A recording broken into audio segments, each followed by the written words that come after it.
the height. So we have a problem here, but we will solve it. Well, I want to make sure that at Kanila we will have nothing less than 10,000. That's my target, yes. 10,000 out of the 10,000, 5,000 would be breeding cows. Yeah. So if you have 10,000 and 5,000, each of them have a calf, you have another 5,000 in 1 year. Yes. So what is going to happen is that the ones I'm going to have in Canada for breeding, they will not be touched. You will always feed them, leave them there, and that's it. So after all, sustainability is the issue, is the main thing to look for here. Pardon? Sustainability, I mean, getting these things, getting stable supply of meat to our stalls and so. I think that's the main issue here. No. I mean, the governments are more or less relying more on your supplies than anything else. Yeah, but the government should also understand that Gambia has the cheapest meat in the sub-region. Okay? And so, even what the butchers are selling, compared to our neighborhood, is still very cheap. You know. But the problem here is that our Gambian farmers, livestock owners, do not sell cattle at high prices. You see? You see it fell down. And also the other one is too high for it.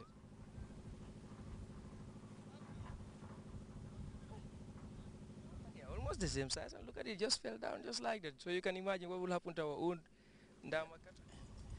Yes. Yeah. That is the problem we have. Yeah. But somehow we'll be able to crossbreed them. As I said, these young, smaller ones, and they are the most active too. Now, if you put them in, that is why we selected only big ones to come here. But you were talking about sustainability. It will be sustained. Yes. But Gambians also should not let them know that the month of Ramadan is different from any month. That type of price can only be the month of Ramadan. Yes. So let people think that, oh, it's going to sell it at the same price. No, it's not going to be. Excellency, you have one here with quite big, I think that's the biggest ones I've seen amongst them. Which one? Just this one. The black one? The Huh?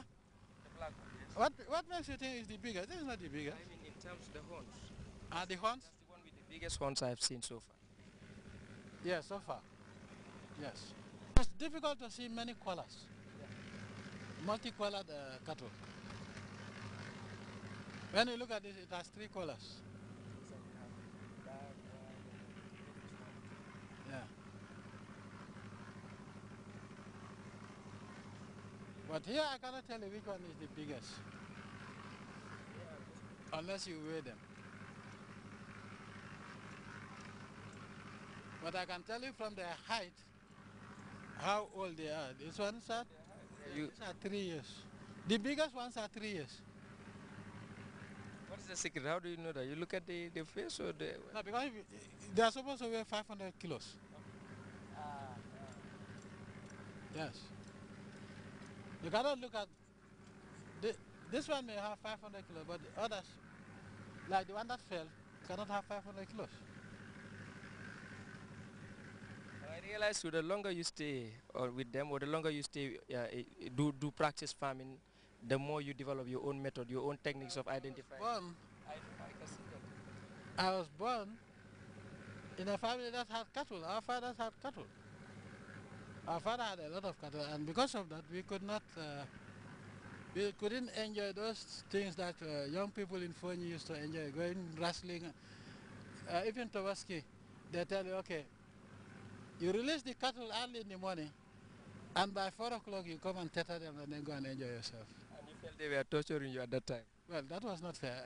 Imagine the whole village, everybody is dancing, and then you are taking care of cattle. It's fair, Excellency. Who you are today? It's not fair, really. Well, we saw it as something that was not fair. You know, well, our opinion was, why can't the older people go and look after the cattle? And our dad will ask us, okay, you want me to go and look after the cattle? I say, oh, no, that's not what we are saying. Why can't you just find a fuller like others? Say, oh, you know how many cattle we have lost because of hiring fullers to take care of them. So, but That is what this generation lacks, your Excellency. that type of training is dead. That type of discipline is dead. In those days, in Fonyi, even up to the age of 30, you dare not smoke in the presence of elders. I remember my brothers, they were about maybe 20 years at that time, and they used to hide when they are smoking. And my father had this very sensitive nose, and he can smell cigarette at any distance if the wind is blowing towards his direction. So what he will do, he will come if they're in the house, he will come from behind and then open the door, go through the bathroom and come and say, who was smoking here? And then they start looking at each other. And then he will point to somebody and say, you are the one who was smoking. You know, my father hated, if you tell lies, you are asking for trouble. So you have to confess and say yes. But our age, we dare not. Yes. It's blowing its nose. It's aggressive. No, it's warning him. It's warning you. Okay. I think that's one way of identifying an aggressive. No, it's warning you. They warn you before they attack you. Either through the ears, you know, they point the ears towards you, and then they look at you with such intense look. Yeah.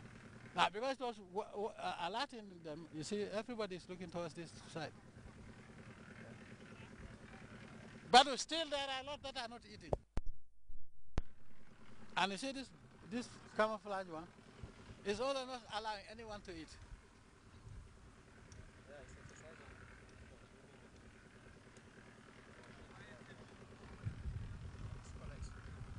You see? You see that one also is trying to prevent others from eating. That's all we have for you in Farato Farm here. We've been touring the farm with a special breed this time from Brazil.